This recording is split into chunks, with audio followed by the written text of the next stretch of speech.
for number 2 here, could I make number 2 into a proportion like this? Yeah. Could I make this x 4 over 4 to get it combined and make a nice little proportion? Yes, you can. But there's an easier way than trying to make this side into a fraction so you can cross multiply.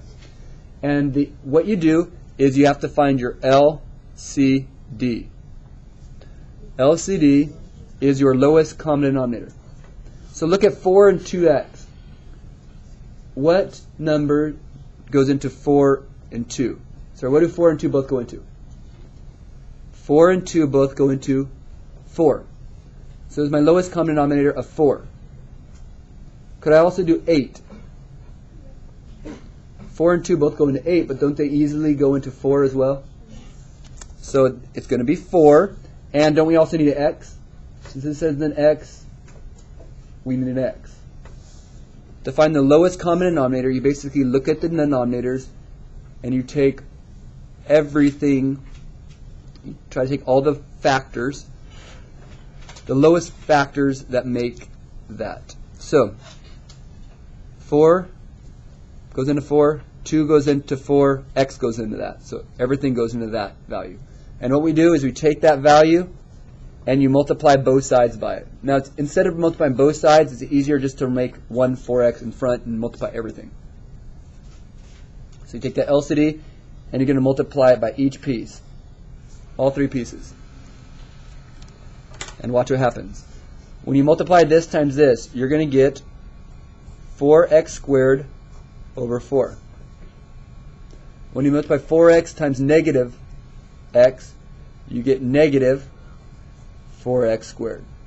Again, when you multiply 4x times this, you get negative 4x squared. When you multiply 4x times this, you get 12x over 2x. Now, what we do now is, why did we do that? Well, if you look carefully, doesn't this 4 cancel with this? Leaving simply x squared.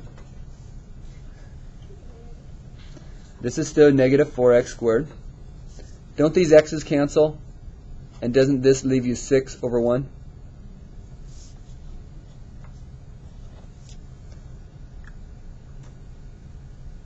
What I did, if I take the LCD and multiply everything by it, look what happens. Basically, all the fractions disappear. That's the cool thing about the LCD. If you take it, multiply everything by it, all the fractions vanish. It's very slick. When you combine these two, I now have negative 3x squared equals 6. To solve it, I divide by negative 3. This one's a little bit easier solver. X squared equals negative 2. How do you get rid of x squared? You square root. Oh. When we get a negative inside, do you remember that's called imaginary? Can you square root 2? No. But you got to remember there's plus or minus, and it's going to be I square root 2. Remember when there's a negative inside, you pull an I out, and you got your square root 2 left over. That is your answer. 2 imaginary answers. A I square root 2 and a negative I square root 2.